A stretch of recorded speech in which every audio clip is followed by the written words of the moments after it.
What is happening, my good people? It is a Wednesday. Another Wednesday. It seems like these weeks are just flying by. And to think we are what? Less than 2 weeks from Labor Day, especially in this country, because I know I got my guy Brent in the room, which we will introduce over the course of the next half hour as he will be my special guest.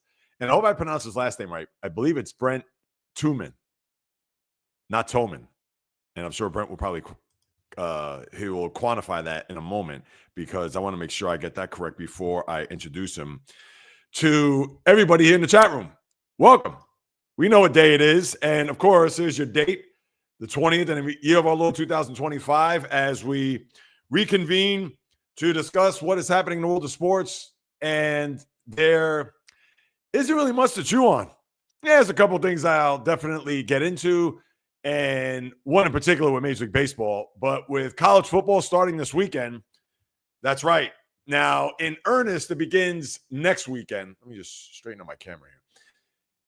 Next weekend is when the college football season will really raise the curtain. I know you have the game in Dublin this coming Saturday, where you're going to have the game between Iowa State and Kansas State. And yeah, it gives you something to watch, something to at least tune into on a Saturday afternoon to kind of give you a little appetizer to lead into the smorgasbord or smorgasbord, I said that right? Smorgasbord of what college football will have to offer there next Saturday. And then, of course, the NFL is 2 weeks from tomorrow. We'll touch on a couple of those things, Major League Baseball. But before I begin and, of course, get to the comments there, obviously, share your thoughts in the chat room. I'll share them with everybody that will post. And please don't be shy. For my regulars, you know what time it is. And for anybody that's new here for the first time, again, this is an open forum. Speak your mind. Be respectful, of course. And thankfully, throughout all these live streams that I've done, I guess dating back to February, everybody has been very respectful. So that I do appreciate. Obviously, for those that are watching on the replay, they can still comment. I'll be more than happy to follow up. So just because you may not catch me in living color, you could certainly follow up with me, and I'll be sure to follow back. Now, before I get started, there's a couple of housekeeping items that I want to take care of, and then I'll get your comments after my first topic that I want to discuss. So please keep the comments coming. I see I already got 5 there, including a good morning now, good afternoon from Brent. So shout out to you. Can't wait to get you on board here. But if you recall, about maybe 3-4 weeks ago, there was a woman in the chat room from Serbia, and her name was Mirjana Popovic. So I want to start there because thoughts, prayers go out to Mirjana Popovic and family, because Mirjana, who I believe has been ill over the last several weeks, and her son, Vladislav, who has actually corresponded with me here over the last few days, and only to find out that she's not doing well. She's hanging in, which is good. I don't know the extent of it. I understand it's deeply personal. And of course, this is all through the chat, through a lot of the stuff that I post. So this is not a direct text or email. Obviously, it's not a phone discussion that I'm having with her son, Vladislav. So I just want to let Vladislav, as well as Mirjana, I don't know if she's watching. If she is, we're thinking of you. We are hoping for your speedy recovery. We are hoping that you get back on it and you'll be a part of the chat room yet again. So I just want you to be aware that you are thought of, that we are rooting hard for your rapid recovery, and well wishes to you in Serbia and, of course, to your family. So I wanted to start that off there before I get into anything else. Now, the next thing, I don't know if anybody had noticed, but on the YouTube channel, my new critique video. And yes, that is not a typo. Now, of course, I do not know Denzel Washington from a hole in the wall, although he did grow up in the town north of where I live, out of the 5 boroughs of New York City. There's a town called Mount Vernon. And despite the fact that he and I had never met, but I felt a little personal attack based on what he said in regards to sports talking heads. Now, I understand there's a lot of blowhards out there. There's a lot of people that have platforms like myself or have been around, even the Stephen A's of the world, where, and yeah, I'm calling him out, where they'll pontificate about what's happening in sports and do it with such manufactured and just over the top response, where yeah, that's not me. I mean, if you've watched me and if you've listened to my podcast, of course I'll get animated. Yes, I get passionate, but not to the point where I'm going to pound my chest or jump on a chair or do anything that's just out of bounds. But anyway, Denzel, I felt, was coming at me. So, like Michael Jordan once upon a time said, I took that personal.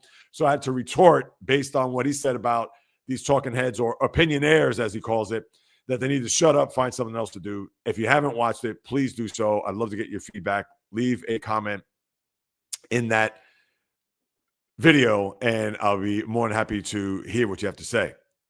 All right, now let me get to the comments before I get to my first topic, because this could be a few minutes, so just bear with me here. So, all right, here we go. Brent, of course, good morning. All right, Miles, what is this? What is what? What are you referring to? All right, here we go. All right, so is it two, like the number 2 man, or toe, as in big toe? Uh-oh, here we go. Not toe man. All right, so it's 2 men. Awesome. Can he see our chat? Miles, I don't know what you're referring to. I can see it, yes.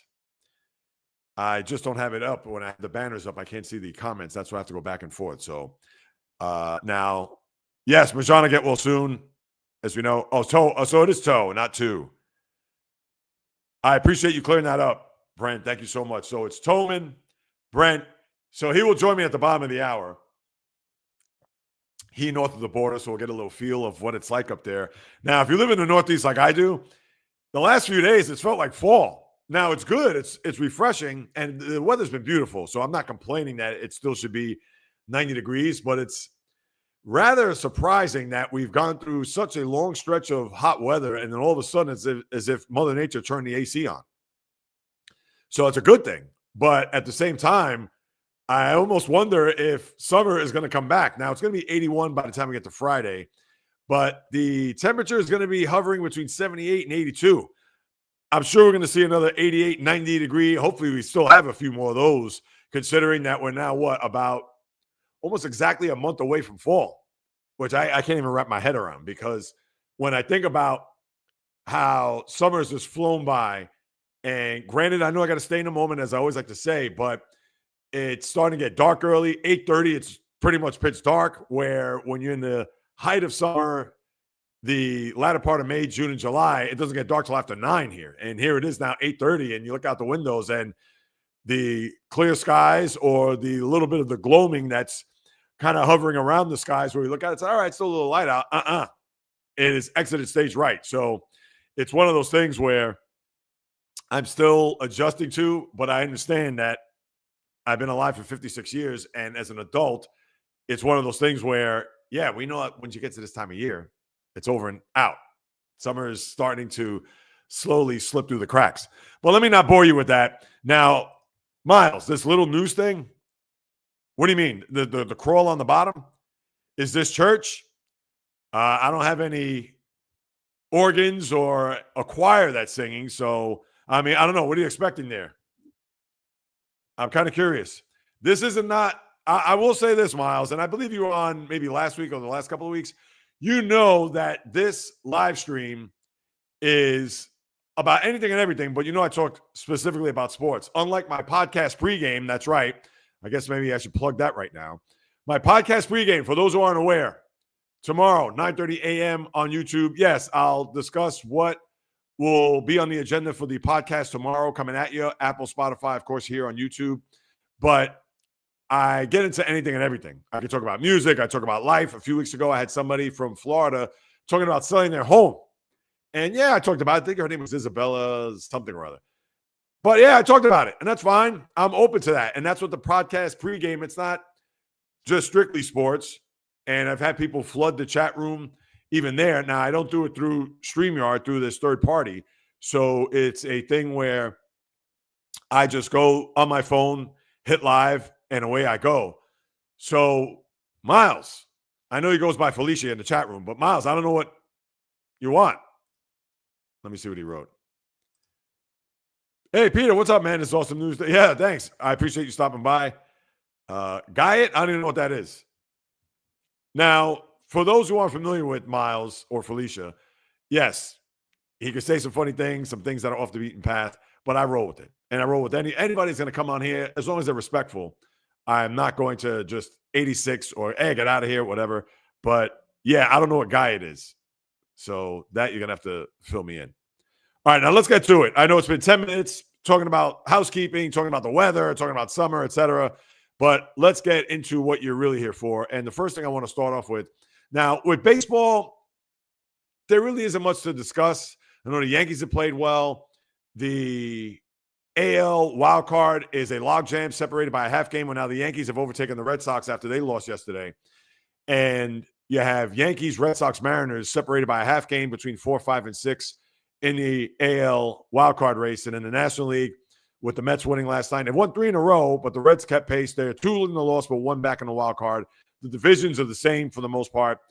Cubs, I know they beat the Brewers the last, I wouldn't say last couple of days, last couple of games. They beat them in that day-night doubleheader yesterday, but the Brewers are in good stead there as far as the division goes. Dodgers, they still have that 2-game lead over the Padres. Well, the Padres tried to flex their muscles being in first place going into the weekend last week to where the Dodgers just smoked them in that 3-game series. So pretty much what you have in baseball is status quo. Nothing really to unpack unless we talk about what the commissioner said Sunday night.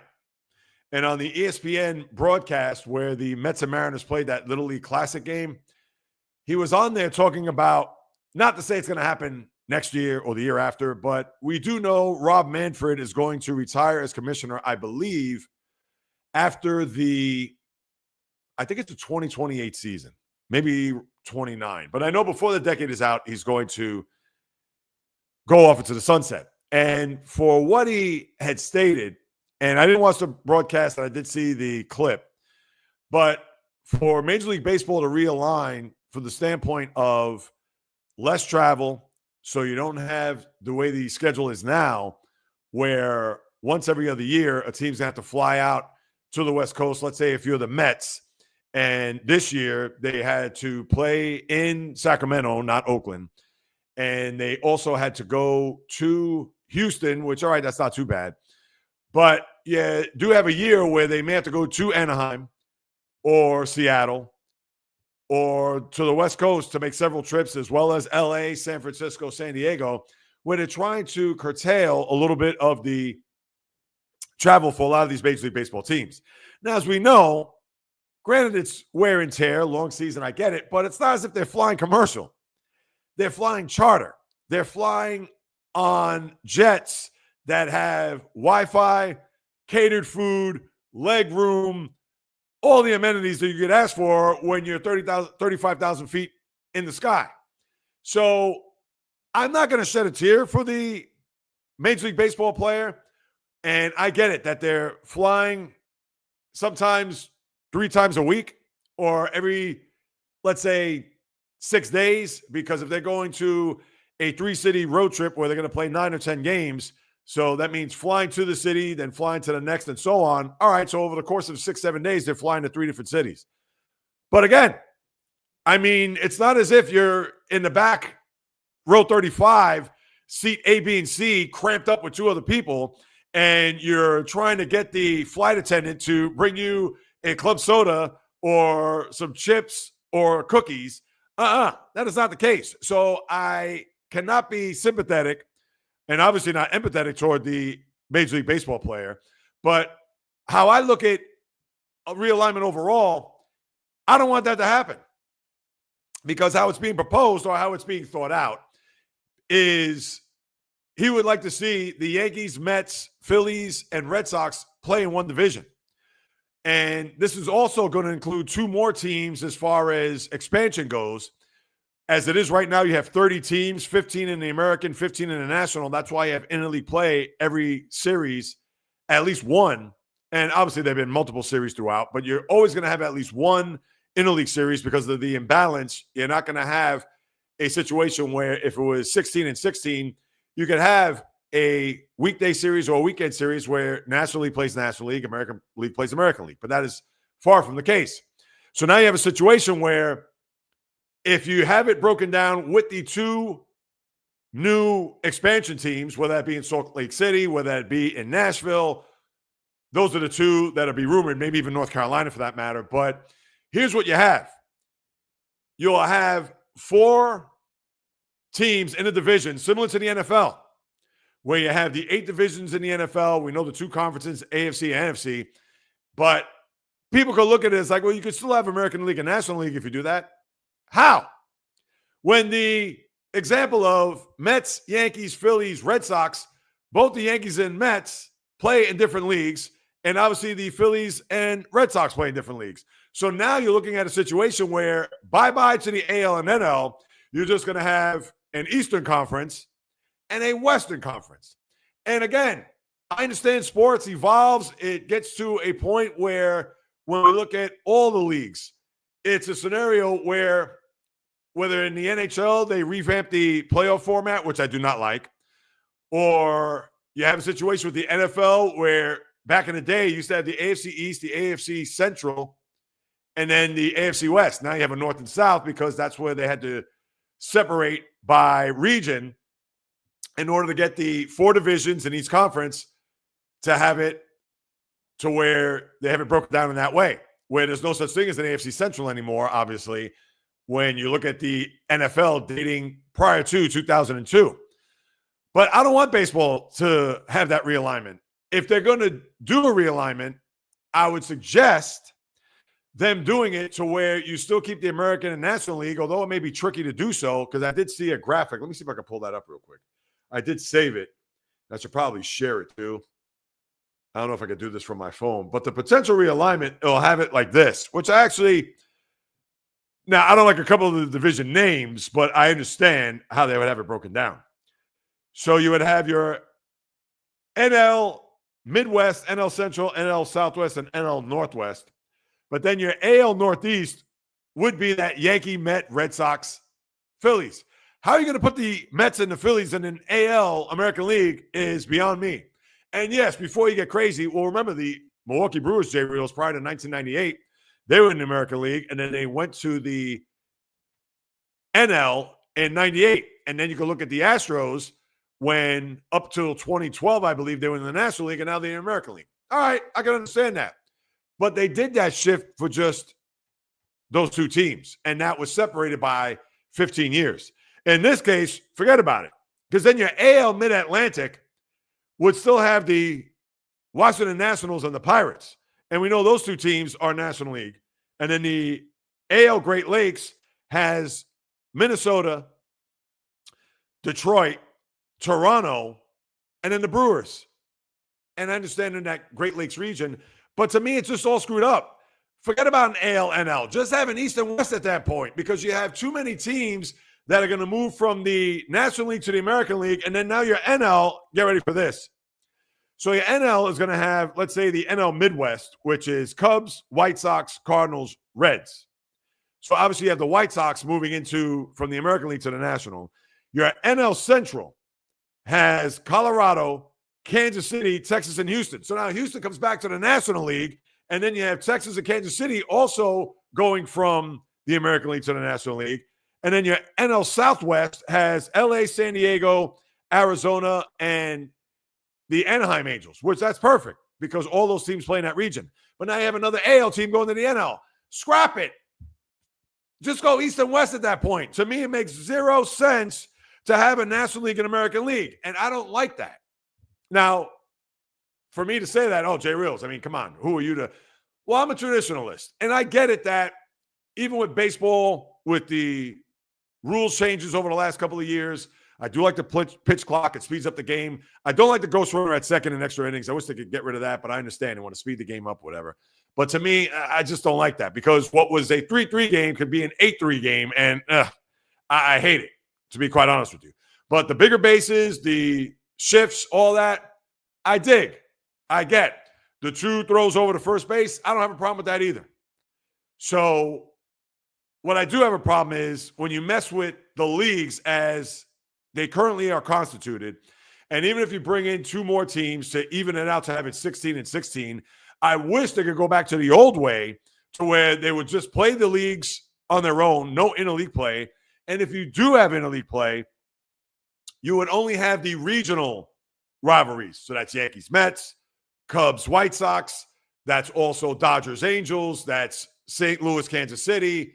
You're going down the list. Cincinnati, Cleveland, the whole 9 yards. And I understand you may have a couple others that are maybe a little bit off kilter because Toronto, they don't really have a true. If Montreal was still there, I know Brent's, obviously, he'd be ecstatic if that was the case.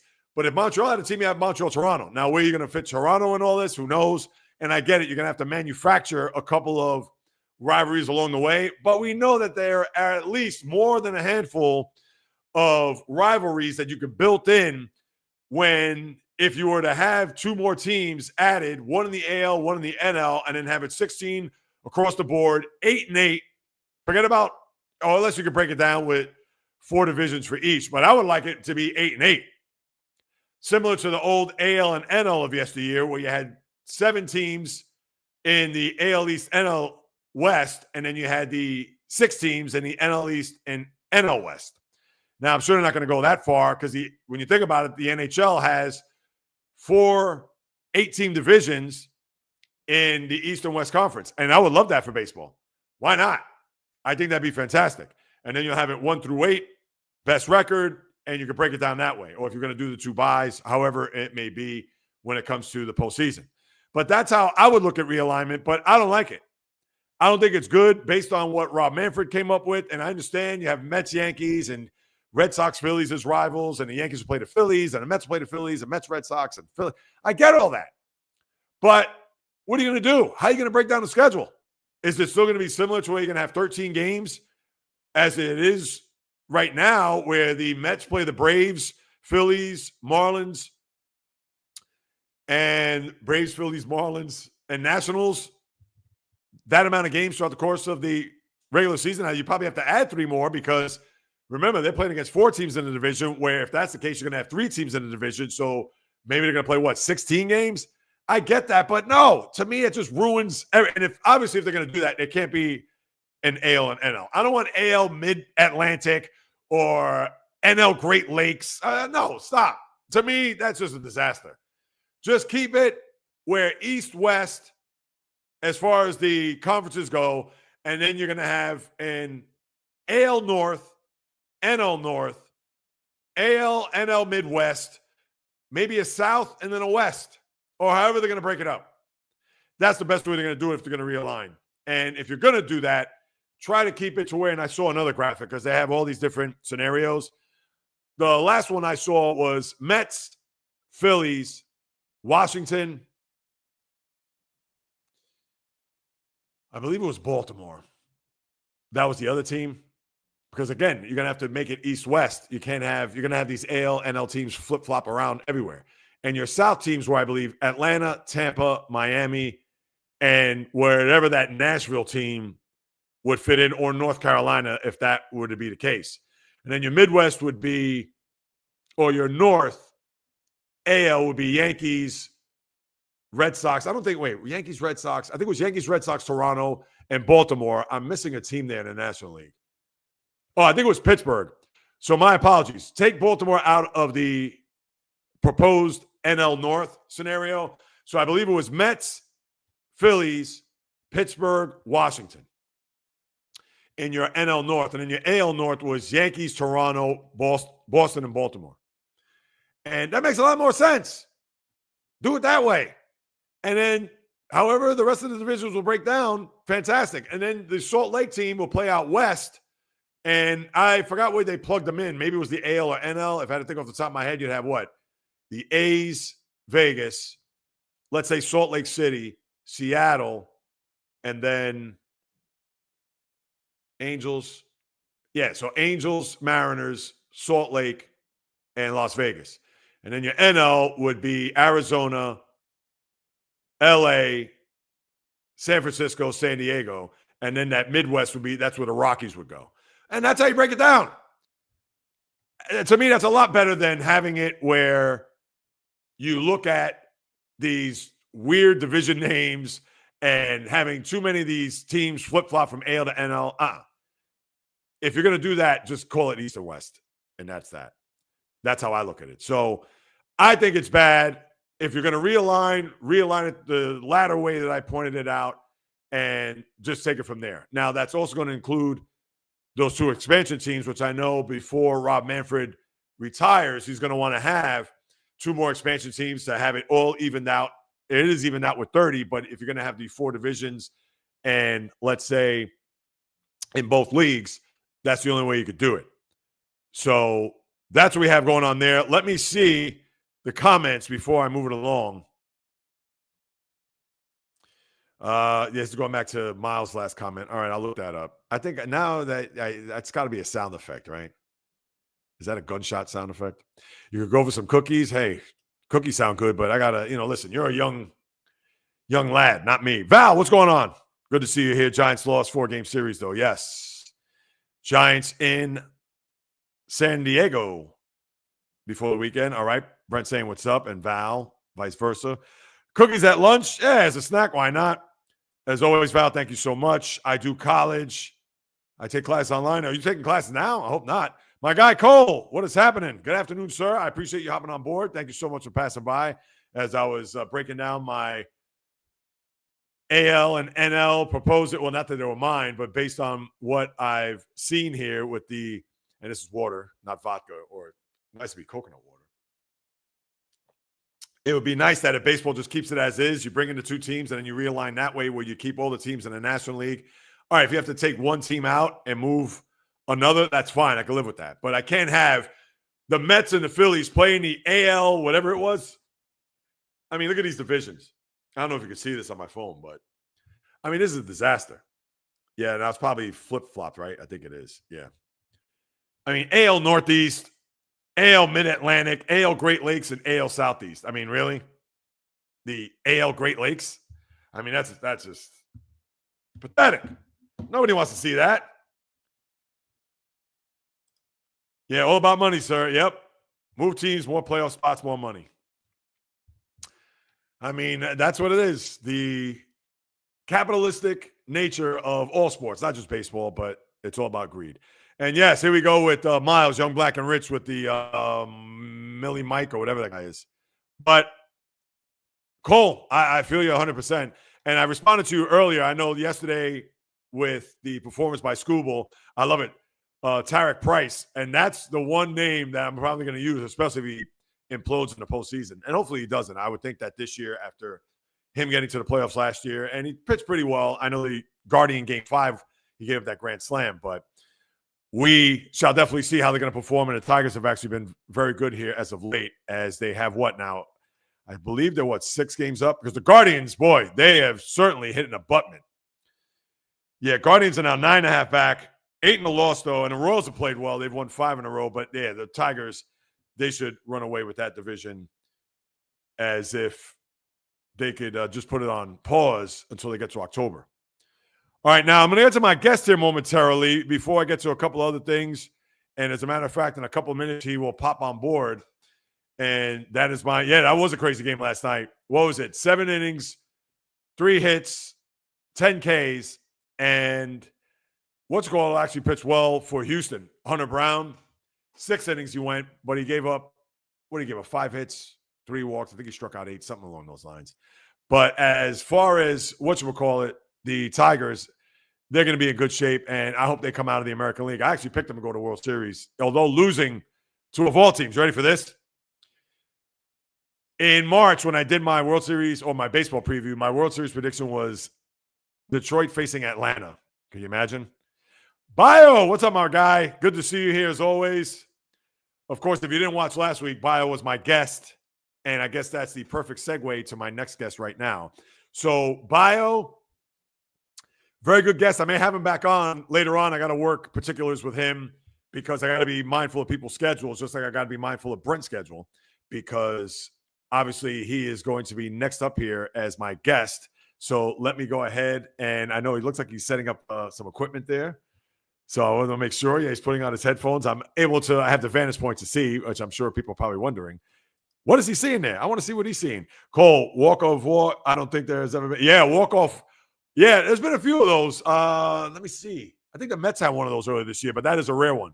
Usually have the walk-off hit, walk-off homer, but a walk-off. Yeah, that's a rare one. And yes, greetings. Welcome to Earth. Yes, to Miles. All right, now without further ado, this gentleman who we've started conversing back and forth as early, I believe, March. So just not even 6 months. Talking a little hockey. He's from north of the border. He's from Ontario. And not only that, he's been a tremendous supporter. He's been a big time and obviously a fixture here on these live streams, as well as the podcast that I put out, etc. So without further ado, I'm going to introduce to everyone and to the stage. And I last week, so now I'm going to put up the side-by-side. My guy, Brent Toman. Hey. Welcome aboard. How are you, my friend? Welcome to Canada. Yes. Good to see you. How are you? Hey, it's great to see you finally, Jay. Yes, likewise. So first and foremost, I know earlier I did a little weather report here because here in the tri-state New York City area, it is actually cooled off considerably and it's been very comfortable. It's been mid-70s. Today, I think the high 72. Tomorrow, 71. And we were at 90 this past weekend. So I understand you go by Celsius up there, but if you could kind of convert that to Fahrenheit for us American folk, what is the temperature? What does it look like? And how does it feel north of the border? So we did have that little cool front. Sorry for the weather report. It did roll through in the last couple of days. Some cloudy and rainy conditions.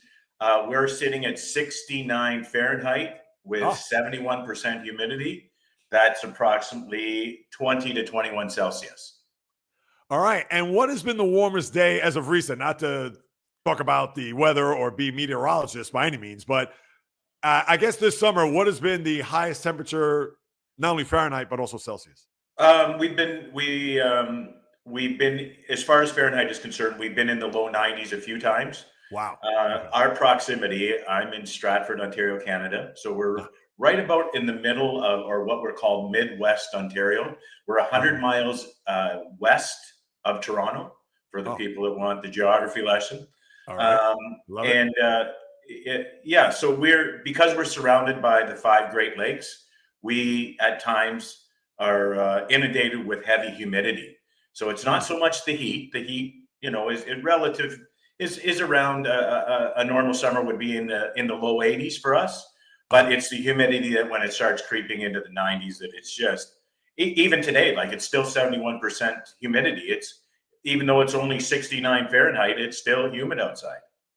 No, absolutely. And to think, when I'm sure people like myself, and we understand that it does get warm up there, but when the first vision of Canada, you always just think about the frozen lakes, you think about the locals that are skating, playing hockey, etc. And obviously we're in the middle of August, so it's not a situation where it's... Well, as you can see, I'm not sitting in an igloo. I'm in my dining room.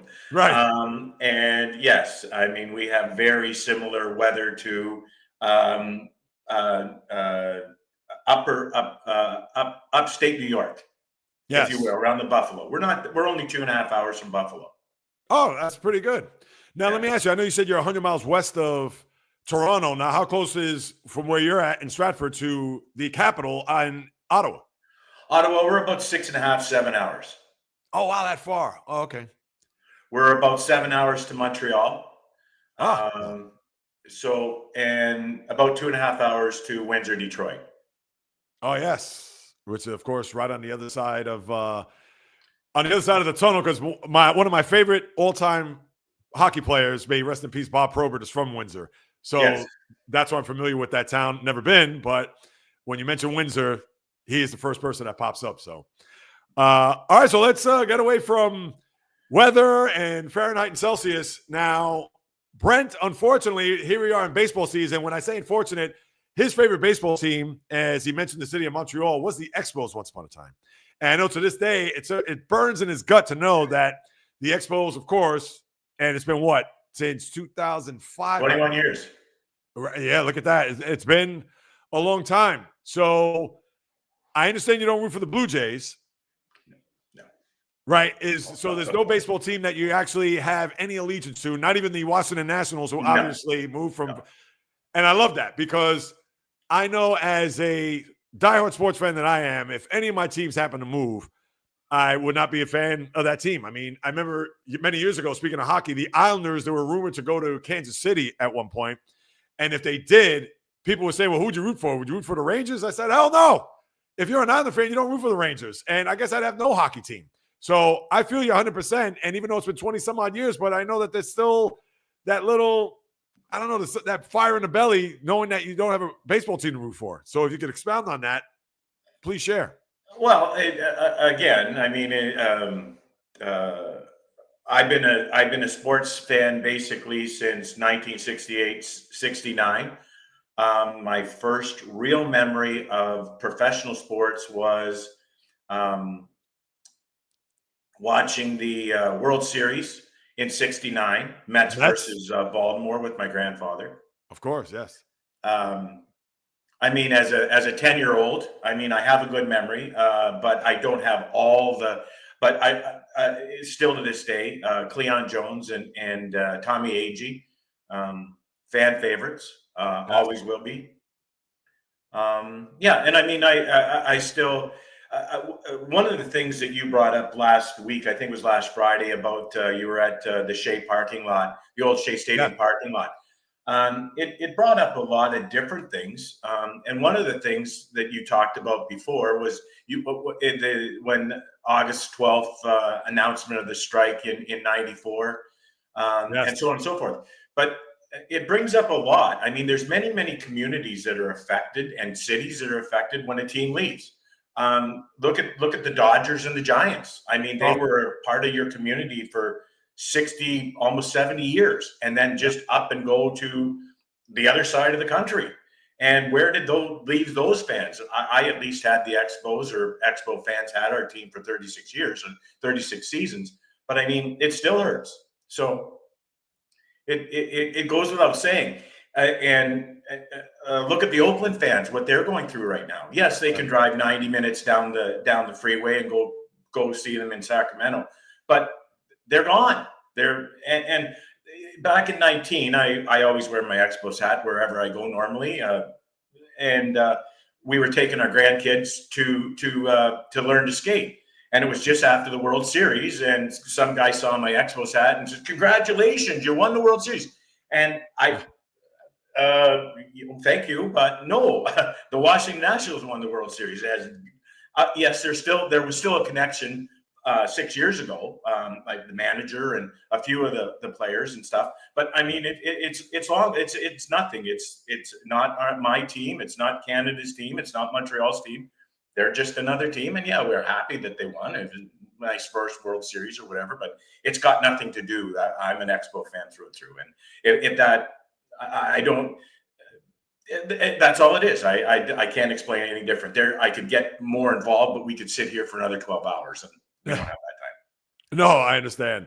No, I do want to talk some Expos as far as history, and also get your thoughts on a few of their just big moments as far as the franchise. And even though I understand that the biggest one actually got taken away, like you mentioned about the strike there August 12th, because they were in first place, they had the best record in the National League, and obviously that team was loaded. I mean, you had Moises Alou, Larry Walker, Pedro Martinez. I mean, you're going down the list. I mean, the team was really loaded for a big-time postseason, which obviously we never got to witness. And it's unfortunate because that team, even over the years, once Pedro got traded and Larry Walker went to Colorado, and it was one of those teams where if they stood together, and because of the way things unfolded there from pretty much that point on, because that was 10 years later when the team left to go to Washington, just like you mentioned in the comments a couple of weeks ago, it was one of those situations where that was the beginning of the end for the Expos, considering that they had such a great year in 94. Well, it started before when Claude Brochu took over. He was at the helm with from Bronfman, and he did everything to keep Montreal in Montreal. And then it culminated into the 93 season, where they were the best team in the National League going down the stretch. Had they not suffered that horrendous injury to Moise Alou, I think that they would have met the Jays in the World Series. I'm not saying they would have won. The Jays had a very good team, but the Expos, obviously, I was fortunate enough in '93 to be part of then the National League, where it set the Montreal Expos set an attendance record for a three-game series against those same Phillies in late September. And I mean, they came into that series 3 games back. They needed to sweep. They won 2 of 2 or 3 in very dramatic fashion. And the injury to Alou was really the changer, or the wrecker, as you like to say, because he was having, as most guys on that team, were an outstanding season. And then you fast forward into '94, and then the Expos just seemed unbeatable. They won, going into the announcement of the strike, they had won 20 of 24 games, and there was nobody touching them. And I talked to you a little bit about that, and being able to go to Cooperstown in 2019, and during the playoffs, and the Yankees were directly involved with Houston at the time, and there were a lot of Yankee fans there. And I mean, I was loaded for bear. I thought I was going to be, I had to defend my team. I was quite pleasantly surprised that not only they're smart baseball fans. I don't care what anybody says, but it wasn't the chest thumpers. It was wanting to talk about the Expos in baseball, and understanding that, yes, they believe that they were the best team in baseball, and the record showed it, a number of different indicators as well. Yeah, and that's the one thing when I think back to that year and knowing how great they were, and obviously when you think about the Expos, whether it be in the late 70s, even early 80s, I know, listen, not to bring up bad memories, we know about the 81 NLCS, the Game 5, Rick Monday. I'm sure to this day that image is still burning in your head. Steve Rogers on the mound. I never forget, it was a Monday afternoon, New York. And that day is, I don't know why, I got the weirdest memory, especially when it comes to sports. That day I was came home from school, watched the game, because those games, they had them in the afternoon at that time. Yes. And I was at my friend's apartment down the hall, and his cat had scratched me on the wrist while watching the game. And I don't know. I know that's the most trivial thing that I could bring up at this point, but it just goes to show how sports and certain things that have happened in my life go hand in hand. And I remember Monday hitting that home run, and then obviously they went on to play the Yankees in the World Series. That one hurt. I'm not going to deny that. Yeah, no, and that was probably, other than '94, that was, of course, the closest chance that you got, considering you got to a championship series, despite the fact that you had very good teams, late '70s into the early '80s, and then from that point on, you had that lull. Obviously, to trade Gary Carter in '85 to the Mets, I know that was also a big moment, I'm sure, for you as an Expo fan, knowing that the kid was a huge part of that team, to go along with guys like, let me see, we're going way back here, Warren Cromartie, Andre Dawson, I'm trying to think, Tim Wallach. You had a lot of those Expos, and I love the uniforms. I mean, the logo, they had one of the more underrated great uniforms, very colorful, but I loved it. And yeah, I mean, 81, I'm sure, was one that probably stings even more than 94, because obviously you didn't get to a postseason in 94, where in 81, you were literally an inning away from going to a World Series. In '94. Right. Well, no, 81, knowing that 81. Oh, yeah. Oh, right. Well, of course. They beat the Phillies and Steve Carlton, and then they went on. Yes. And they had an outstanding 2 games in Dodgerville, and then obviously into Montreal. Yeah. Yeah. The one thing I did want to mention, Jay, is that after '94, after the strike, and we all know what happened there, Claude Brochu changed and saw his way out of recouping some money, and decided to hook up with Major League Baseball. This isn't conspiracy. This is all written. This is all documented. The Expos did everything they could. Even they had a 50. I don't know if anybody remembers this, but they had a 15 businesses consortium proposal to purchase the Expos and keep the Expos between 2001 and 2004, when Major League Baseball took over the Expos.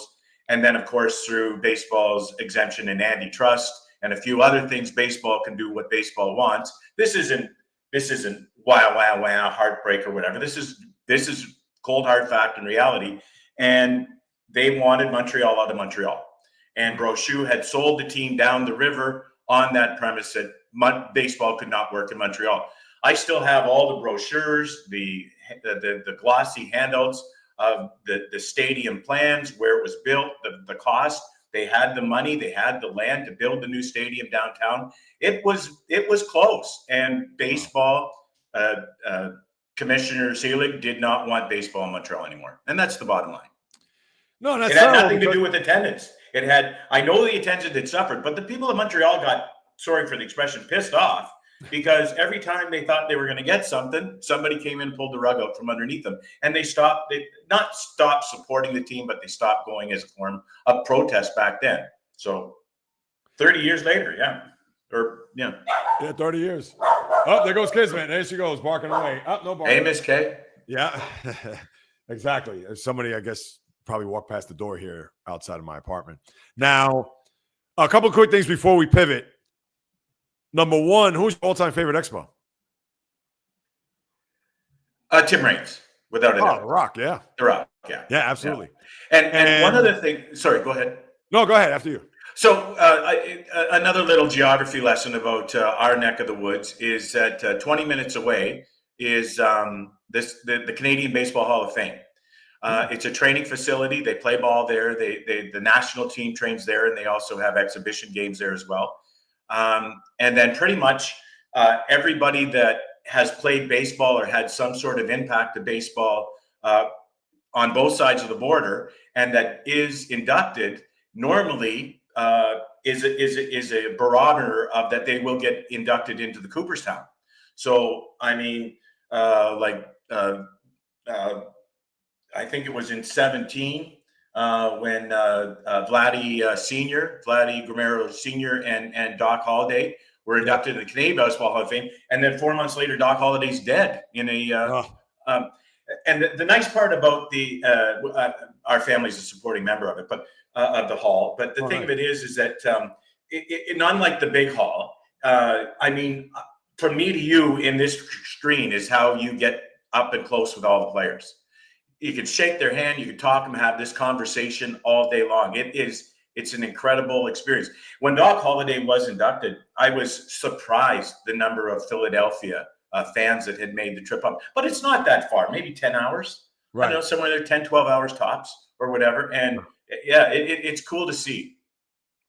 Yeah, and I think, I mean, he only pitched there, I believe, off the top of my head, 4 years in Philly. And granted, he did pitch a perfect game and a no-hitter in the same season, in the postseason, I might add. So obviously he made his mark in Philadelphia in resounding fashion. But that's great to hear. I mean, and to think, when I think of Canadian baseball players, you think of Joey Votto, you think of Justin Morneau. Those are the two that come off the top of my head. I'm sure I'm missing out on plenty of others for that matter. I think the pitcher, James Paxton, I think they called him the Big Maple, played with Seattle, played with the Yankees, pitched there, bounced around. I think he was on the Red Sox last. Well, the manager of the Phillies, Rob Thompson, is 10 minutes down the road.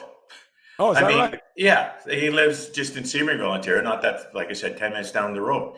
I mean, Larry Landreth from Stratford pitched in Montreal. But in the last 2 years alone, there's been 35 kids drafted to the major leagues from Canada. We have been for quite a while been an average of about 1% to 2% of your major league rosters are Canadians. Right. And I mean, we've had, like Fergie Jenkins. You'd be surprised. Okay, some of the big names or even the low names that have played Major League Baseball from Canada. We have a rich history. Jackie Robinson played in Montreal. Yes, he did. Yep. So I mean, again, it's not just that the game is not just at the end of your nose. It's worldwide and international now. Oh, it certainly is. All right, now I see some comments. I'll get to the comments there momentarily. Now I'm going to switch gears here because the one thing I want to ask Brent is, what sports right now? Because obviously baseball, I know you're following it, but obviously not as close since of course, no Montreal Expo team. What is it that you're gravitated to right now? Is it a thing where I know Canadian football just started, and it's weird because here in the States, as much as they love football, it doesn't get any publicity whatsoever. They may talk about the Grey Cup when it's time for the championship, but that only gets about a 2-minute blurb on ESPN, I guess. And I don't even watch ESPN anymore. But what are you watching these days, or what are you anticipating these days? Obviously with college, maybe not so much college football, but with the NFL forthcoming, and then, of course, basketball and hockey right behind that. Well, obviously the last 2 weeks with football season just around the corner, follow that and see how the lineups are shaping up. And that's about it. And then hockey will be starting very shortly as far as training camps in September within the next 3 weeks or so, and then and basketball as well. So I mean, just preparing for the big rush in the fall of when football and hockey are starting in full swing, and NFL is what, up and running. So Yeah. that's really the fall and the spring are the big times, obviously, for anybody. Yeah, I've always argued, and I'm sure we may get a lot of comments on this one. I've always argued that April is the best sports month of the year, and people say, no way, October by far, because October you have NFL's in full swing, college football, you have the baseball playoffs, NBA and NHL season starting, which I get it's maybe not on a lot of people's radar, especially the fall and winter sports, only because a lot of people who watch basketball and hockey, they usually wait till you get to the end of the season into the playoffs. But how I look at it is that April, you have the Final Four for men's and women's college basketball, baseball season. You have the Masters in golf. You have the NFL draft. You have the NBA and NHL playoffs that start in the middle of the month.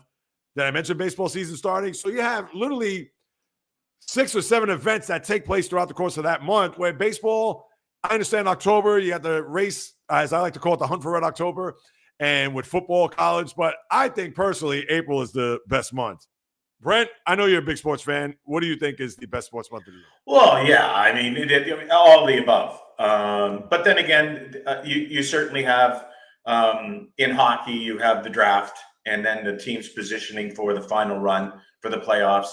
Obviously, this year in the spring with OV chasing the record was a lot of fun. I thought the NHL did a decent job doing that. We had the Four Seasons Cup, which was a little bit different from the Olympics. Yes. There's a number of different things. Obviously, the college basketball, and and then the playoffs, the playoffs gearing up in the NBA, as you've mentioned all about, and of course the Masters. I mean, that's for golf fans or sports fans in general. I mean, what isn't a fan favorite as far as the Masters is concerned. But right. Yeah, sports is sports. Whatever you can find it and where you can enjoy it. Go ahead. No, so, and it's interesting because I know you mentioned hockey. I was going to save this for later, but only because your neck of the woods, and after this, we'll get to some comments. What has gone on, and I know it's been ultra quiet, but I know maybe not your neck of the woods, but a couple of provinces over. Connor McDavid, he's going into the last year of his contract, and as of August 1st, I believe that the Oilers, or maybe July 1st, they could have offered him whatever it is that he wants. Sun, moon, stars, the entire galaxy. But just like he said in his final press conference after they lost the Stanley Cup again, where he said he's no rush to sign a deal. He wants to see how the team's going to look more long-term. But at the same time, he's just playing for this upcoming year. And I'm sure that up in Canada, it's got to be a news story day to day, wondering what's going to happen next. Has that been the case, or has it been all quiet on the Western Front when it comes to the possibility of him opting out after next year? That's a difficult one. For the simple reason is everybody's wondering the exact same thing. But the bottom line is, in the way I read it, and strictly my opinion, there's 2 seasons, okay? There's the regular season and there's playoffs. And obviously the Edmonton Oilers, the last 2, have made it to the big dance, but yet, they didn't taste the champagne out of the cup at the end. And the reason is defense and goaltending. They need you need to build to get to the big dance, but you have to build in order to sustain the big dance. And I'm not trying to upset any Edmonton Oiler fans or anybody or hockey fans, right. But if you look at it just from a pragmatic standpoint and from a logical and factual standpoint, the upcoming season will be the Florida Panthers, and the Florida Panthers, and it's their cup to lose. And that's all the bottom line. They have made moves. When other teams talk about next man up, they plan on it, and they're already got that in play. And that's why the Florida Panthers have been so successful in the last 3 years. And even more so than what Tampa Bay did. And that was something that had been coming a long time. They did win the 2 cups over the pandemic, which is, I'm not putting any shade on those. But what Florida has been able to do over this last 5 seasons is just remarkable. And that's what teams are starting to gravitate to. They understand what they have to do in order to be successful. And what I believe in is that McDavid has not seen Edmonton, and I think they're a little bit handicapped there with their salary cap and their ability to moves and trades, that they might get to the dance again, but I don't think they're able to compete. And I don't think he'll go where he wants to win a cup. If you remember last season, not this past one, but the last season, him yelling and screaming in the dressing room. Oh, yeah. And I mean, that's a man possessed. That is just a man possessed. And if him and his agent don't feel, and he's got a good head on his shoulders, he's got a good hockey head on his shoulders. He said it in live interviews. He says, to continue to go down this path and beat our head against the wall, that's all we're doing. Yep. And they have not made the changes in the offseason. If they make something now, I don't know, but they still have to address their goaltending and their defense. And any team does in order to beat the Florida Panthers moving forward. And I'm not a Panthers fan. That's the bottom line. I don't know how else you can read it. No, I totally agree. And it's one of those things where I call McDavid the invisible superstar because not many people know who he is. He could walk down Madison Avenue or Fifth Avenue here in New York City and he would just blend in with everybody else. And I get it that he's not a tall guy or big in stature where if you see an NFL player, a lineman, you'd be like, oh, that guy has to be in the NFL. Or obviously someone that's almost 7 feet tall, you're thinking, oh, that person's in the NBA. And McDavid is a guy that's just very unassuming to himself, not a guy that's going to look for the spotlight. And most hockey players aren't like that. They're not built that way. But because of how just wonderfully talented he is and everything that he's done throughout the course of his 10-year career, it's one of those things that would almost be a shame. And it has been a shame to this point that Edmonton has not done what it has taken them to get to the next step, considering if you rewind and go back almost 30 years where they had to train Wayne Gretzky. I know that was more of a situation where it was financial and with the way the state of the team was at that time. But they're going to have another situation where they may have no choice but to trade him if things don't improve here because they haven't made any big-time moves. And we're talking about a generational player that if Edmonton were to lose him, they might as well just not even pay attention to them. They'll fall off the map so fast that despite their history. So I hope that they do something in order to keep him there as far as bringing in, like you said, more defensemen, goaltending, et cetera. But, yeah, that would be an injustice to the – So just one last point to that, Jay, and I just want to point out what the Florida Panthers have done as an example. How many people out there in your bio land? Sorry, the pun bio's out. But how many people have heard of Gus Froling? Forsling from Florida. The defenseman. How many people have heard of him? He's the guy that shut down Connor McDavid in the finals. Yeah. And they rewarded him with an 8-year contract. They don't just give nobodies 8-year contracts in the National Hockey League. So this is the type of thing that Bill Zito and the Florida Panthers do. They target what they need. They look for their needs. They look for those players. They targeted him when Gus was in Chicago. And as soon as he became available, bingo, that's the guy we want because we meet Connor McDavid in the finals, which is a good possibility. Who's our shutdown guy? Me, Mr. GF. So yep, I mean, that's just as an example. So, and that's what McDavid sees. He sees those kind of moves. What has Edmonton done?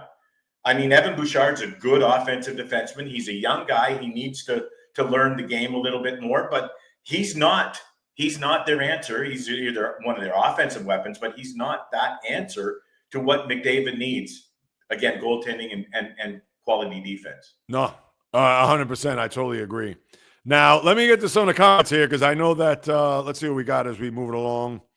Yeah, bio with his greetings. I know we talked about that. Let's see. Oh, look at this. Our guy Cole, 73, big Tiger fan, and also big Michigan Wolverine fan for college football. So, yeah, it has cooled off here in the country quite a bit. And let me see. Cole also has when it was as hot as the service. Oh, yeah. And that's the one thing. Yeah, yikes. He's absolutely right about that. It has been that cold. And Bio, of course, saying what's up here. Hey, Bio. Yes, Cole. Let's see. Is Oakland going to Vegas? Yeah, they are. I don't know if they've actually broken land. I know that I think it was the Tropicana, the old hotel there on the strip or at the end of the strip. They actually imploded, and I believe that's where the stadium is going to be constructed there. So I think 2027, and there goes Kismet again. Can you? I don't think anybody's out there. I don't know if it's Amazon or who knows, but so that's what I got there going on. So yeah, Cole, I would think that they're still on track to go to Vegas because I believe that's for the 28 season, because unless they can build that in the next 2 years, like 26, 27, and there's no way that stadium is going to be built if they haven't started before the 27 season. Now, he also says 2 days for college football. Only time of the year I'll pick sports over fishing. Yes, that's his vocation. Any other time of the year, I'm content with just listening on my phone. I hear that. Way to go, Cole. I know Miles. I am Batman. He always comes out with some funny things to say. And then the Giants, third in the National League West. I know poor Val. And then, of course, Felicia. He goes by Miles. I guess Felicia is just a name that he uses here. So, and of course, Val says hi. And Bio, best Canadian player. How can I forget him when you talk about Canadian baseball players? He's probably, if not at the top, he's certainly near the top of that list when it comes to players that were born in your wonderful country there. And I love the Canadian national anthem, by the way, and that's not any shade to the USA, because being a huge hockey fan, especially back in the 80s, whenever they performed the Canadian national anthem, I don't know, it just has a good ring, whatever. That's just me. So just had to throw that out there, not because you're on here, Brent. I would have said that. Of course, Walker, but I think that there would be a lot of Fergie Jenkins fans that would contest that a little bit. Because I mean, the accolades that Fergie put up in the 60s, 70s is well, it's all documented. But yeah, Larry Walker, man, oh man, I'm not going to go down there. I'll just keep talking Montreal Expos, and there's other stuff.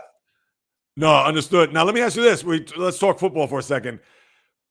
Do you root for a team? Is there a team that you have an allegiance to, or you just love the sport so much that on Sundays you tune in and watch the whatever teams that you watch? As a kid, I was a Montreal Alouettes fan. For people of age in your CFL, listening on the CFL, Johnny Rogers, your ordinary superstar. You guys can look him up, but yeah, Vince Ferragamo, I know, was an Alouette also. And Vince Ferragamo was there as well. So, but 73, the magic of 73 with O.J. Simpson and his record. Just to give you a little idea of what we had to do when the five, and I don't know what your guys had to do. We had no TV coverage of the NFL. There might have been in Toronto, but where we grew up, there was no coverage of that. Basically, what you had to do is wait for the next day's paper to see how he did, believe it or not. And that's in 73. Only, 52 years ago, I guess, if I'm doing my math correct. It was still that way. I mean, there might have been something as he was getting close to the record on some obscure radio station or whatever, but there was no cable TV. There was no cable sports shows. There was.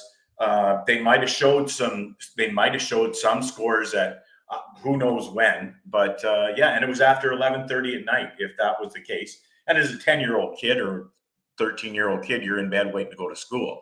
But I mean, these are the kinds of things that you had to. And even in the 80s, I mean, newspapers to see a box score. There was no internet, so I got up at 6:15 in the morning, drive to the local newsstand just to pick up a newspaper to read the box score and see how everybody did, and do your own math and see how close what percentage of baseball you got to win or lose to stay in the race. Like, these are all the kinds of things you did. It wasn't until I think 81 or 82 when we finally got a half-hour sports program on global TV, and depending on who was on the aerials or kicking the side of the TV to get the signal in to see what you could hear, that was the case. You didn't always get that as well. So it was challenges growing up. But then I think it was in 84 we finally got TSN, the sports network out of Toronto, and then they didn't have licensing for the big four sports. So it was just we got to see Irish hurling,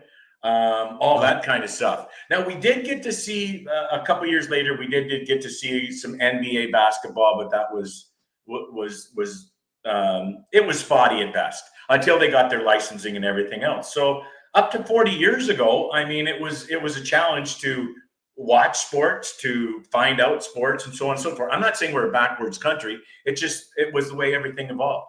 And most of it was in the paper the following day. No, of course. And the thing is, I didn't forgive me for taking that for granted because now that I think about it, I wouldn't even fathom, or I couldn't fathom that. Wait a minute, how could they not show the NFL or any of the American sports? Obviously, it's not as if they show the Canadian football here or on any of the networks. So why would I think that even dating back to, let's say, the early 2000s, unless you have ESPN, but yeah, I for whatever reason, I didn't do the math properly to think that it's not as if, despite the fact that you say you're what, 6 hours from Buffalo? 2.5. Well, 2.5. I'm sorry. It was 6 to Ottawa. But yeah, it's not as if up in Canada they're showing NFL games left and right. Now, let me ask you, in this day and age, let's say on a Sunday, are they showing NFL football games in Canada? Yeah, we usually get 6 games at 1 o'clock, and then Oh, wow. we get two games at 4. And then we'll get the Sunday night game, and then we'll get the Monday game, and we get the Thursday game. Right, So, but then this brings up an interesting thing of how we have to do. So I have the NBA package, but I have to subscribe to 2 other services, sports services, in order to have the complete package. And if I went down to the States, even I'd wanted to live stream it, the licensing is in effect. So I wouldn't get that with my package here in Canada. But yet you guys can come up to Canada with your services and still receive the live stream or whatever. Wow. So there is a little bit of cross-border stuff that still is. I don't know, like, if I know that you guys use Amazon and you can a number of different ways, Apple, that you guys can watch games now. Yeah. That's slowly coming this way, but with the new CBA and the NHL, most of that is, our prices have gone through the roof for our NHL package and our cable channels.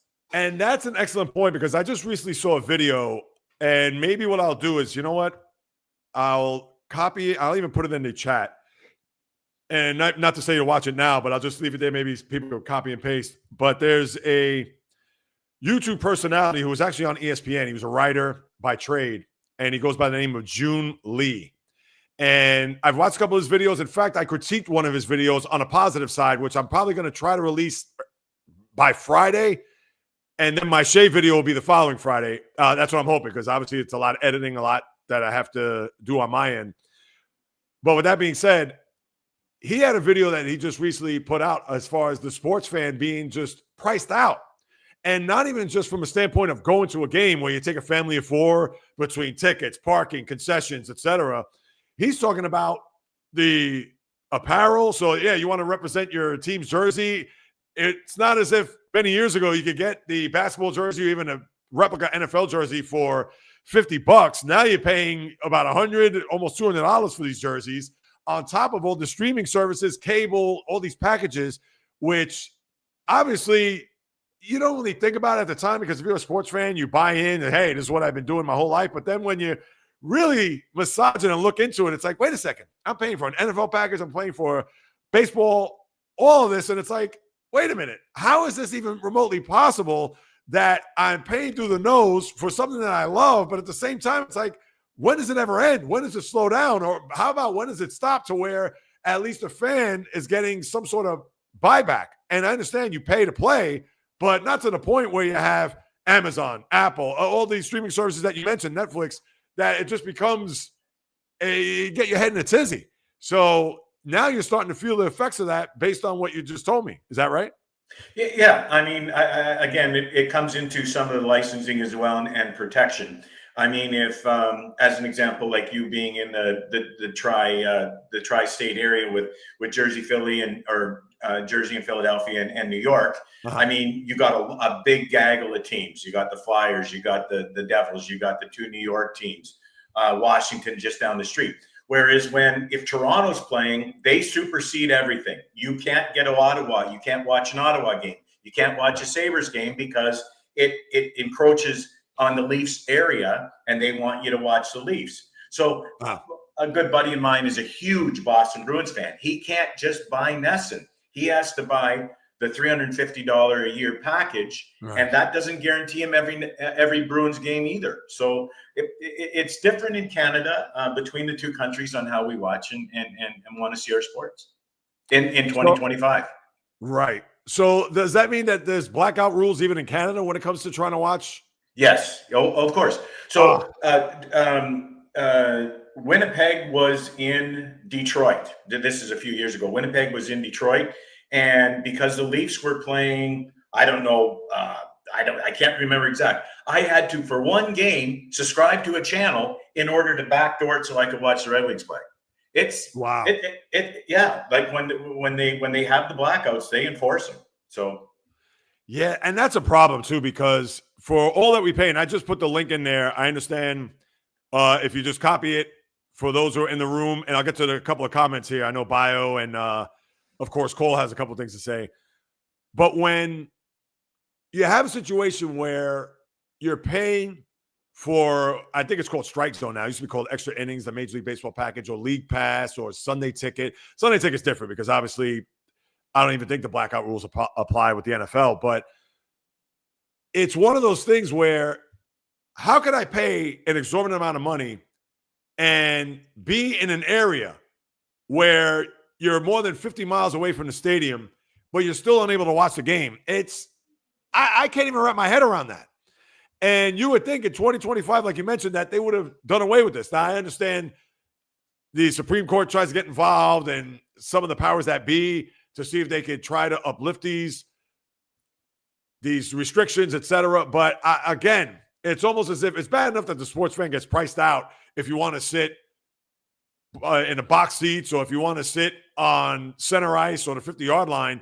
A lot of that is all corporate. But now you can't even watch your team play, let's say, on a pennant race or down the stretch of a season where, wait a second, this game is blacked out. And I mean, I don't know. The technology, as good as it is, it's still, the sports fan still gets royally screwed over this. I mean, it's well, hard. Prior to this CBA just signed in the NHL. I mean, and even before that, the idea is that the NHL was very protective. Unlike the other three major sports, they were very protective of having butts in the seats. That's how they generated their income. So they suppressed the TV in order to get people to go to the stadium, and that's where the income was generated. Obviously, now in the last few years, it's all about the TV rights and getting people out there and whatever. But they still do try to protect their own by still having people to get out to the games to watch them live. And the NHL is still that way. They really need people to show up in order to survive. It's not just all based on TV. I mean, I remember when I can't even remember the day. It's probably 30 years ago. But when Steinbrenner had MSG network, is MSG. So yeah. I think even prior to the first pitch, I think the Yankees received something like $50 million. And I mean, in TV rights to show the Yankees. And I mean, that was not even Montreal. I think the whole Expos payroll was $46 million. So, I mean, how do you compete with that? And that's a different story. But I'm just, as an example of TV rights and the money that's generated from TV. You didn't have to stick a butt in every Yankee seat in order to make money because they had the TV rights and that's how it was secured.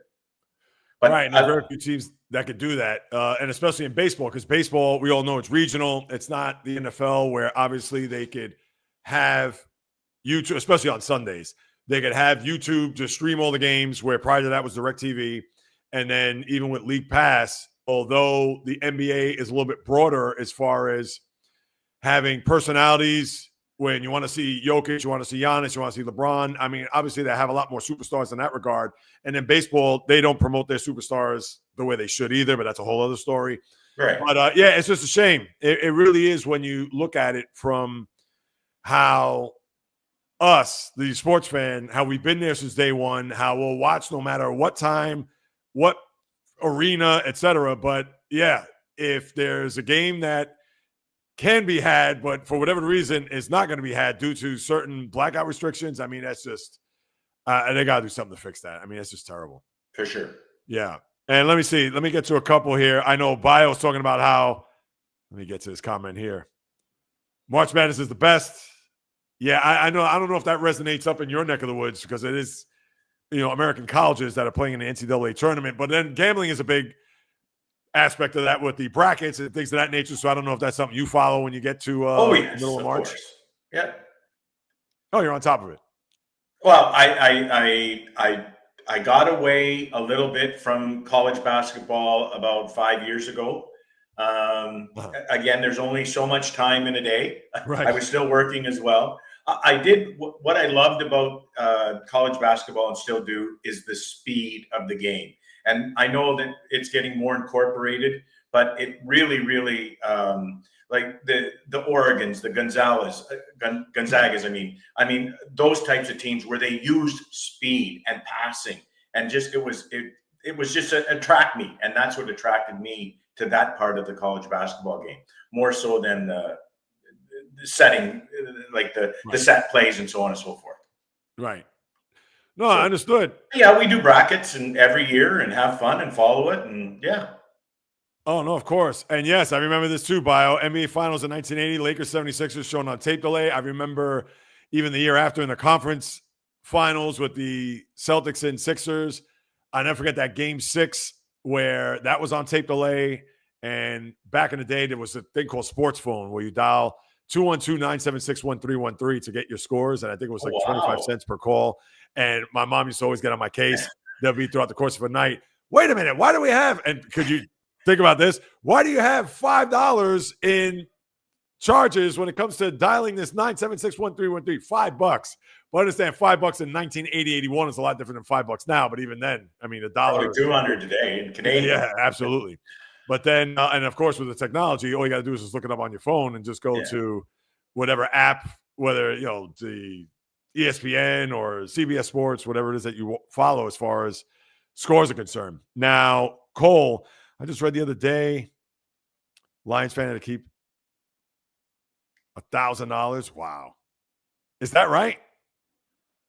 All season long for every game. I mean, I believe that because the NFL package for YouTube, now, if you're a first-time subscriber, I think you get maybe 25% off, but you're paying $400 for that. The NBA package has got to be somewhere near that. Maybe it's a little bit less than that. NHL, baseball. I mean, it is insane when you look at what the cost is. And it's no secret. I mean, obviously, you're going to pay a few $100s a year for these packages. But, right, when you add it all up, especially if you watch a team that is not in your market, let's say for me, I'm a Celtic fan. So if I'm a Knicks fan or a Net fan, I can just turn on my local cable and that's that. But yeah, and that's where you pay through the nose. And yeah, I get it's more of a luxury than it is a necessity. But at the same time, it's like, geez, I'm just a sports fan here just trying to watch my team. It's not as if I'm trying to reinvent the wheel. I'm trying to watch first-run movies on some streaming platform that, you know what? I'd rather wait for it to come on cable as opposed to signing up with Netflix or Hulu or any of these other platforms. But yeah, I mean, this is the way of the world here in 2025. I mean, I don't know what else to say. And then Cole, 162 game Tiger season, 8 games on regular TV. Yeah, I mean, that's all you need to know. And right, and that's the 8 games that you'll get locally. Wow. Where I'm sure I don't even know, Cole, what is the I know the Tigers don't have a regional TV network like Yes or SNY for the Mets or Nesson for the Red Sox. I'm sure they would have had Bally's. Oh, no, it was Bally's. They had that big hullabaloo. I think now FanDuel, I know, has a lot of those regional sports. Like if you're in Miami. Fox Regional Sports was a few years ago, big with. Yes, absolutely. Yeah, they had Tigers and certainly Red Wings. Yeah, I mean, I don't know if they had the Lions. Right, and they may get the 8 local games that they get. And I understand if you're let me see, do the Yankees still? I don't even think they have the local games anymore. I know if you're a Met fan, you could get local regular TV on one of the independent channels, and they may broadcast, I don't know, 15 to 20 games tops a year, where obviously the ESPN, the Fox get that, and then SNY gets their bulk of it because obviously it's their network. But yeah, I mean, it's the way of the world. That's just how it is. Yep. I mean, there isn't anything you could do about it. There's a cost for everything. Nothing is free, and No. that's the way it is. No, absolutely. And Brent, listen, I want to be mindful of your time because I know, listen, I'm going to have you on here almost an hour. Oh, look at my guy Gerald in the house. Yes, sir. Gerald, he and I go way back to the days of when I was doing Blog Talk Radio. That's where we first met. And I'll give Gerald a quick plug. If you're on Sirius XM, NBA Radio, I believe channel 86, he has a show on Saturdays from 10 a.m. to 1 p.m.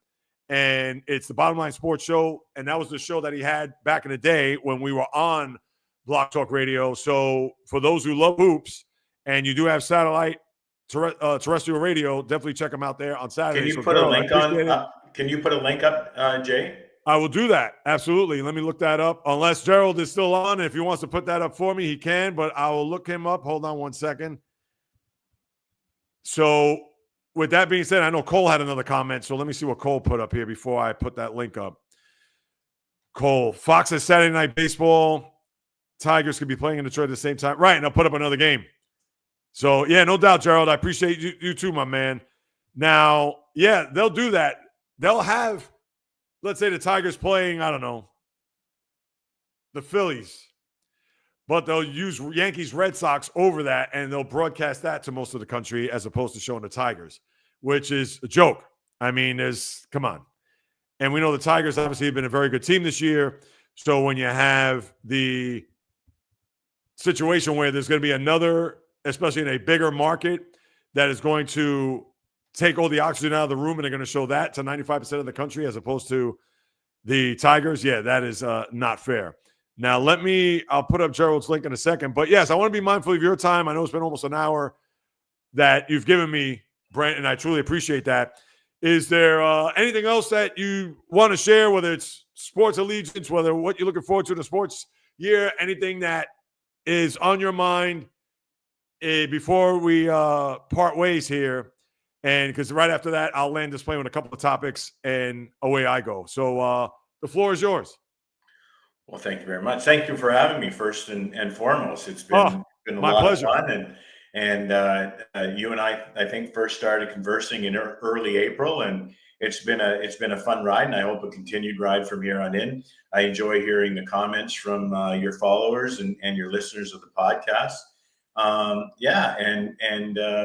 It's been a gas, and it's fun to look forward to and be part of, our countries are very much integrated, and not only through sports, but I mean, both my younger brothers were born in the U.S. I mean, so I have a history with the United States as well. Not that that's anything important, but I mean, sports is sports, and it's an incredible community. And that's why we're here, and just enjoying. And then when you're surrounded by like-minded people, it that's what it's all about. So it puts a big smile on everybody's face, and that's what it is all about: smiling and being happy. No, and this is why I do what I do. I mean, this is, as I've said a million times over, it's in the blood, it's in the DNA, and I've just been blessed and fortunate enough to be able to have the means to do this. What I mean by that is to leave a cushy corporate job to bet on myself, and I'm still betting on myself. Here it is a year and a half after I've quit corporate America, and just being able to do this. Now, I understand it hasn't been as rewarding on a financial level, and I understand it's going to take time, and the universe, I know, is conspiring somewhere up there that the day and time will come, and thankfully the patience of my beloved wife, although not to say it's running thin, but it's like, hey, it's been a year and a half, what's going on here? But even with that being said, just to be able to have this platform, to be able to share it with you, to be able to converse with you going back to the springtime, and to have that camaraderie, that even friendship for that matter, is one of the reasons why I do what I do, because to have that sense of community, to have that connection, to forge these friendships, whether it's with you, whether it's with Bio, Val. I haven't seen James D today, so I don't know. Look at that. So, look, Gerald, I'll get to your comment in a second. All of the things that contribute to doing what it is that I do is rewarding beyond belief to have you hop on board, to be able to converse with you, to be able to have everybody here as a community moving forward. And all I know is that, oh, look at that. All right, I'll post that in a second, Gerald. I see that, so that'll be interesting. I posted the link there too. I know I'm going off beat here for a second, but the link there for Gerald's show is a couple of comments above. So if you want to copy paste that, if you do have SiriusXM, I don't know if they have any 7-day trials for free, whatever, but you definitely want to check that out. And I'll get to that post as well. But yeah, and Bio, of course, saying Brent doing a great job, which is kudos to you, Bio. You did a fabulous job last week and Val B the week before that. Yes. And that's, again, based on what I just said, that's why I do what I do, is because I want to be able to engage with everybody. And that's how I continue to build, by engaging. And hopefully it gets to a point where it'll be tough to engage with hundreds, if not thousands of followers. But you know what? I would still even do my best then. But I know who my day ones are. I know who the ones that have been supporting me. So you know that they'll always get first dibs. With the universe's help, to get to a point where, yes, I have a surplus of people that are following me. But of course, I will never forget you guys who have been there, especially during these times from the very beginning, seeing this trajectory and where it goes. Well, I'll let you finish off your show, and thank you very much for having me. I'd like to come on again whenever that time comes. I just want a little shout out to my lovely wife for helping me get set up, and my eldest daughter, who I think they're both tuning in right now, and helped with the setup with the camera and all the other stuff so that we could do this today. So anyways, I just want to do that. And thank you again for all your people, all your followers and the followers to be, and hope to hook up again sometime. Yes, we will. There will be another date and time down the road that and wait, you gotta get the merch in there. Oh my gosh. I did see that. And of course, this is me, just locked in, talking to you. Yes. There is merch. So if anybody's interested, hit me up. You can hit me up here, there, everywhere. So, and I'll let you know what I got. He's got the white shirt. I got this is what is this called? It's not gray. It's a taupe. I know it does kind of look like a taupe, but it's not a gunmetal. I forgot what the exact. Oh, it's a concrete. That's what it was. They call this concrete. I could say gray. I could say whatever, but no, that is not the case. It's more of a concrete color. So yes. So I have that. And, yes, Felicia Meyer saying, get me one. We could talk about that offline. But real quick, before I let you go, this is what Gerald said. Send me a message via Facebook. Want to bring you on Mad Dog Sports Radio, which is, of course, that's where the NBA, and he also does have, he is on Mad Dog Sports Radio as well as a guest, and he said tomorrow. So I'll reach out to him, see when I could get in where I could fit in with Gerald, because I'd be more than happy to be a guest on his show. So, Gerald, I appreciate that very much. I'll hit you up, of course, once this live stream is concluded. I would say probably in the next 10, 15 minutes. And I appreciate you reaching out there, Gerald. And I appreciate you, Brent. Thank you so much for spending an hour with me today. And I'll definitely have you back on somewhere down the road. All right. Thank you, sir. And yes, see you're welcome. everybody Thank later. You, Brent. I appreciate it. Thank you. All right. And Bye-bye. What can I tell you? That was excellent. Brent did a terrific job there over the past hour. And I said his name is Miles. I know. If I said Felicia, my apologies. All right, so let me get to a couple of things before I land this plane. I know the college football schedule actually opens up this weekend, and you have the Iowa State, Kansas State. And I know there are two ranked teams. I believe Iowa State, the preseason rankings 22, K-State 17. It gives you something to chew on, gives you something to keep your eyeballs peeled as you get the tune up for the real college football season, which will be the Saturday before Labor Day. And I'll be pumped up. I'll be ready to go. Next week, I'll do a pseudo college football preview here on the live stream. I'm considering, and I think I mentioned this last week, or maybe I did this on one of the podcast pre-games. I'm actually thinking about doing my NFL preview here on the live stream. And what I'll do is I'll extract that, and I'll extract the audio and then put that in for Thursday, as I'll do a double dip, because usually on the podcast, just the audio and the video portion, I do it solo, but I actually may do it as a live stream. So that will be the drum roll for next week on whether or not I'll do that, because what I'll do is I'll break down the divisions, etc. Maybe I'll get your perspective as far as what your thoughts, your takes on the upcoming season. I do over under win totals. I do a knockout pool pick, my Super Bowl pick, of course, and that will be all about the NFL, which will be the next thing I'll talk about. 2 weeks from tomorrow, Philadelphia. Oh, excuse me.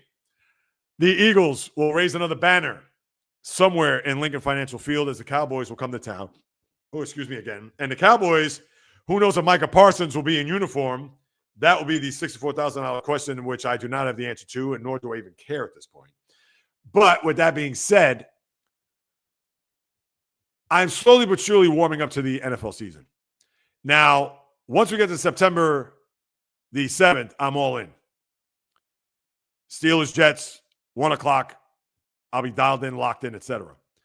But right now, we're still a couple weeks away. I haven't watched any of the preseason, nor do I care. Yes, I've talked about the certain storylines on Monday, whether it's Jackson Dart of the Giants and what he's done, whether it's the scenario regarding the Browns, who now Joe Flacco is going to be a starting quarterback, so no worries about Shedeur Sanders starting. Where a lot of people thought that after his performance against the Carolina Panthers, oh, he should start week 1. I mean, come on. If you've watched NFL football, especially in the preseason, you certainly cannot, by any means, think that the second quarterback chosen in that draft on that team was going to be a starting quarterback. Never going to happen, especially when you have a guy who's played in the league 18 years. And granted, he'll start the year. Chances are he's not going to finish it, and that's not due to maybe him being 38 years of age, and health could be a factor. But I'm sure whether Dylan Gabriel or even Kenny Pickett, for that matter, can't forget him, or maybe he gets cut, who knows. But you cannot think that Shedeur Sanders is going to start based on a preseason performance in week 1. So, but yeah, slowly but surely warming up to the NFL season. We'll talk a little bit more about it on the podcast tomorrow. And obviously with the podcast pregame, 9:30 a.m., I'm sure I'll see Miles there. Miles is the first one to hop on board, which I appreciate. And Miles, I believe you have another comment, which I'll get to in a second. But between that and then the podcast update, which I'm still thinking about whether or not putting the podcast video on my current YouTube feed. Now, I do have another J Reels podcast, which I have not put up anything. I just have that saved on the back burner, which I may just strictly put the podcast up there.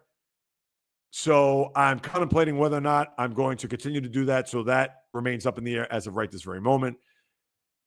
So just keep that in mind, people. And then let me see what the comment is here. If this is somebody named Miles. All right. So now he's coming out with Arby's. We have the food. I think we have the meats there and I know you were eating cereal earlier, and Hunter x Hunter and Dragon Ball Z, and I have the power, Spider-Man, saying all these different things. But that is Miles in a nutshell, especially when you get to the podcast pregame on Thursdays. Now, before I sign off, just keep in mind my critique videos I mentioned before. I had the one about Denzel Washington, how he was clapping back at guys like myself, which I had to clap back at him. Who knows whether or not he's going to see that? Chances are he's not. He's going to be like, who's this guy? Which is fine. But I had to speak up for myself, so I did do that on the YouTube channel, so definitely check that out. I have another critique video, the June Lee video. I definitely want you guys to watch that. I think that's right up our alley as far as the fans and what they do to pay just to watch sports. And they even talked about piracy, where I'm going to shout him out because he shouted out in the video.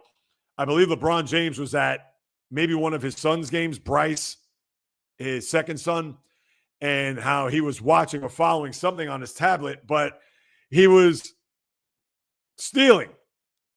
And I don't want to put him on blast, but he's put on blast in that video. And I had no clue that he was doing that and on one of these bootleg pirate streaming services. But it just goes to show that people are doing that because they can't afford it. That's all there is to it. So definitely check that out. And I put that in the chat room earlier. But besides that, any last thoughts before I sign off? For everybody that joined, James D didn't join today, so I have to reach out to him because he would be my guest next week. He was the last name in the hat. Haven't seen Baseball Purist in the last few weeks, so I wonder what's going on with him. I hope he's doing well. And I know as I'm saying this, I bet you I'm telepathically thinking that Miles, has said, hey, I want to be a guest. Well, I'm thinking about that. All right. Because the Dragon Ball Zs, the Arby's, all that. Obviously, we're not going to have that here on the live stream as a guest. So just keep that in mind, Miles, as we move along. And we're going to talk more sports. We're not going to talk music or anything else. This is a sports-centric live stream. The live stream that I have tomorrow, yeah, I'll talk sports, but I'm open to talk about anything else. So that's where you have that platform to talk about things. That's why I played the Melly Mike song and all this other stuff. So therefore, I give you and grant you whatever that you may say there. So as far as that goes, Brent, yes.